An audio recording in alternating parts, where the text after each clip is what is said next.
ہندوستان میں جنگ آزادی میں نہ صرف مسلمانوں علماء کرام بلکہ مسلم خواتین نے بھی سرگرم رول ادا کیا ہے۔ آزادی کے بعد کئی مسلم خواتین نے سماجی اصلاحات بالخصوص تعلیمی میدان میں جدوجہد کی۔ انہی خواتین میں سے حیدرآباد کی خاتون معصومہ بیگم تھی۔ معصومہ بیگم 8 اکتوبر 1902 میں حیدرآباد میں پیدا ہوئی۔ وہ اور ان کی بہنوں نے محبوبہ گرلز اسکول میں تعلیم حاصل کی۔ معصومہ طیبہ بیگم قیدی الجنگ کی سب سے بڑی بیٹی اور سید حسین بلگرامی کی پوتی تھی۔ ان کا خاندان پردے کا سخت پابند تھا۔ وہ فارسی زبان و ادب کی ماہر اور اردو اور انگریزی زبانوں پر عبور رکھتی تھی۔ انہوں نے 1922 میں اپنے رشتہ دار حسین علی خان سے شادی کی جو آکسفورڈ یونیورسٹی کے فارغ التحصیل تھے۔ حسین بعد میں جامعہ عثمانیہ کے شعبہ انگریزی کے صدر بنے۔ معصومہ بیگم نے اس شادی کے بعد رفتہ رفتہ پردہ کرنا چھوڑ دیا۔ وہ بھارت کی آزادی کے بعد کھل کر لوگوں سے ملنے لگی اور خواتین کی بھلائی کے کام کرنے لگی جن کی حوصلہ افزائی انہیں ان کی ماں سے ملی تھی۔ معصومہ بیگم ایک ہندوستانی سیاستدان، سماجی کارکن اور حقوق نسواں تھی۔ وہ انڈین نیشنل کانگریس پارٹی کی رکن تھی۔ آندھرا پردیش کی سیاست میں سرگرم تھی۔ 1960 میں کابینہ کی رکن بنی۔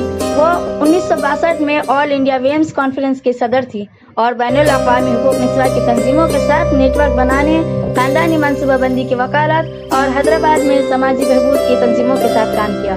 معصومہ بیگم کو 1974 میں ہندوستان کے اعلیٰ ترین شہری اعزاز پدم شری ایوارڈ سے بھی نوازا گیا۔ معصومہ بیگم نے اپنے کیریئر کا آغاز حیدرآباد میں فلاحی کاموں سے کیا اور بعد میں انڈین نیشنل کانگریس پارٹی میں شامل ہو گئی۔ انہوں نے اپنا پہلا الیکشن 1952 میں جیتا۔ حیدرآباد حلقے سے آندھرا پردیش قانون ساز اسمبلی میں شامل ہوئے۔ 1957 میں وہ کانگریس پارٹی کے ڈپٹی لیڈر مقرر ہوئی اور 1960 میں وہ آندھرا پردیش حکومت میں سماجی بہبود اور مذہبی اوقاف کی پہلی مسلم خاتون وزیر بن گئی۔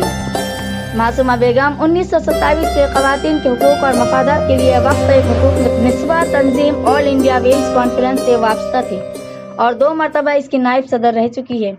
1957 میں اس نے اس تنظیم کے بین الاقوامی تعلقات اور آؤٹ ریچ کی ذمہ داری سنبھالی اور 1962 میں وہ اس تنظیم کے صدر مقرر ہوئی۔ انہوں نے 1955 میں کولمبو میں خواتین کے بین الاقوامی احتجاج کی گولڈن جوبلی میں ایک وفد کی قیادت کی۔ 1969 میں وہ جنیوا میں اقوام متحدہ کی غیر سرکاری تنظیموں کی دوسری کانفرنس کی عبوری کمیٹی کے رکن منتخب ہوئے اور یوگوسلاویا اور انڈونیشیا میں ہونے والی بین الاقوامی حقوق نسواں کانفرنسوں میں تنظیم کے وفود کی قیادت بھی کی۔